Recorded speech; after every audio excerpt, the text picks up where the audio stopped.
basalt flow and the story about landscape evolution here. So it's a really good place to come to. There's a lot to think about, to get you thinking. But this morning was all about concept, broad picture hydrology, broad picture groundwater, and also broad picture landscape evolution. This afternoon, what we're going to do is quantify, come down to the nitty-gritty of putting numbers on things, and that is quantify the amount of water that would come through this creek here. This creek, I've been here many times over the years, and the last time I was here, well, you can see there was a flow, a recent flow with all that debris caught behind those rocks. There's debris caught behind that casuarina, and I've been here where the water in that creek has been flowing so quick, it's been up to my knees, that you'd be, you got to root yourself in the ground to get across. You can feel the force of the water. I did think that we might have been able to go out onto the main road. The river out there is just about always flowing, but I went there this morning and there's not a dribble in the river. So it was just as good to do what we're going to do here rather than go out onto a bigger river that's dry anyway. But you look at this reach, and you're probably thinking, my golly gosh, how dull, how boring. There's not much I can see here. There's not much to show.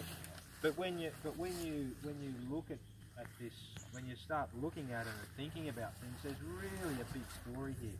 The first thing you see is what's that gunmetal grey or bluestone rock that's in the creek bed? Basalt. That's not going to be limestone, because the limestone will dissolve, will erode quite quickly, despite the hills being surrounded by limestone. So that's telling you that the fact that there's basalt cobbles there in a limestone environment is telling you that there must be basalt flows further upstream. So that's telling you a bit about the landscape evolution of this place. The second thing is the size. Now, you only had me in week 1, and then Lydia took over, but do you remember the Hoylstrom diagram? That diagram that are in the lecture notes quite a lot, about velocity of flow on the x-axis and particle size on the y, and the velocity needed to entrain various particle sizes. And if you have a look down there, there's not much fine material in that bed. So that tells you, that concept of the Hoylstrom diagram tells you that there must be some quite decent flows in here to wash out all the fines and leave only those bigger cobbles there. So this stream, just by observation, has a fair bit of energy in it. The water velocity must be quite high. The other thing when you think about velocity is that it comes with a discharge or a Q value. Discharge is usually represented by Q, or quantity, in metres cubed.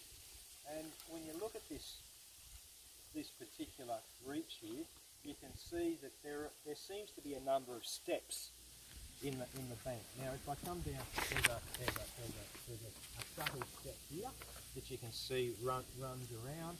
There's another subtle step that kind of runs here, and then there's another step that runs along here, and then you've got the cobbled area of the stream.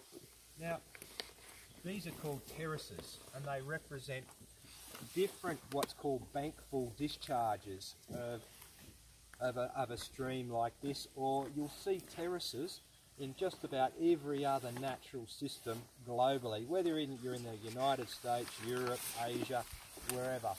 These terraces represent different stage heights or flows of this system, and there will be water flowing below the cobbles there now, but there's no surface flow. But a typical flow, 1 in 6 months storm or whatever, will probably fill the creek to this section. And then the 1 in 2 year storm will probably fill the bank up to here. And then the 1 in 50 or the 1 in 100 year storm will probably fill the river or fill this creek up to this height, and a 1 in 500 year storm will fill this whole valley. And these sorts of terraces are typical, as I say, of what you'll see anywhere in the world.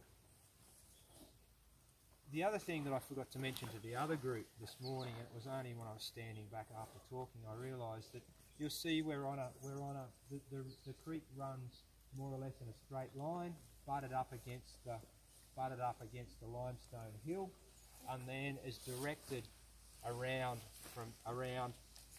to our left.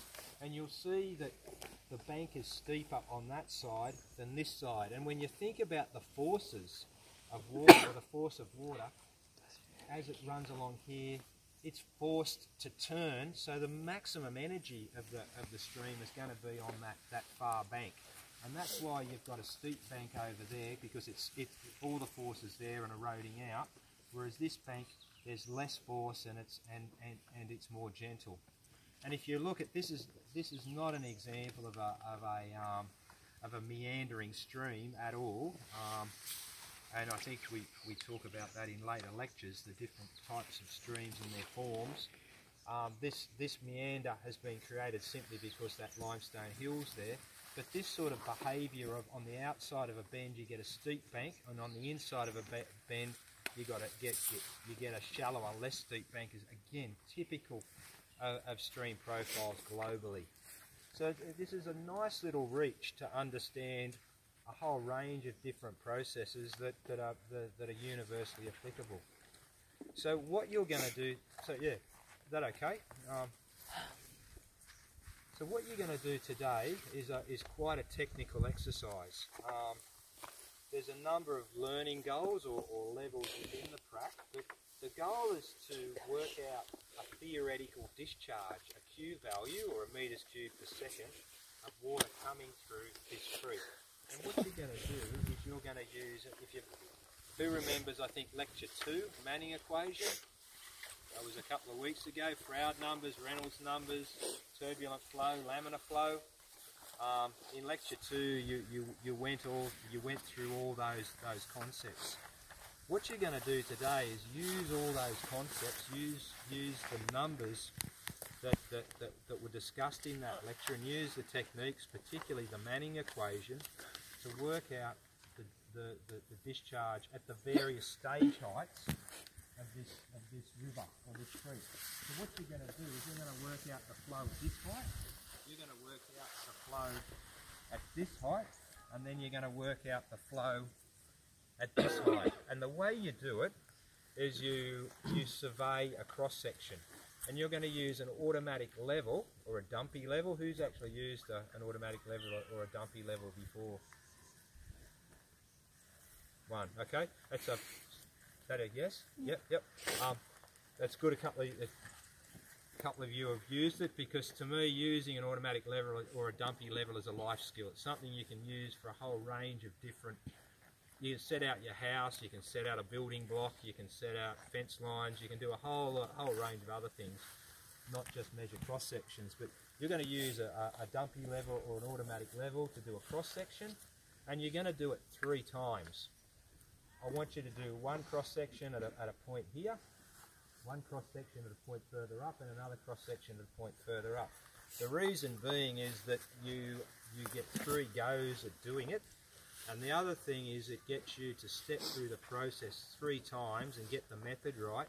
And the other thing is that by doing it 3 times at 3 different points, should you get the same answer at each point? Yes. You should get the same answer at each point, because you're measuring the same you're measuring the same flow. It's just the cross section shall change. Okay, so if you don't get the same answer, you've done a calculation wrong, or you've done something wrong, and stuff happens. You know, this is the first time you'll do this, but it allows you to check one cross section against another. Questions?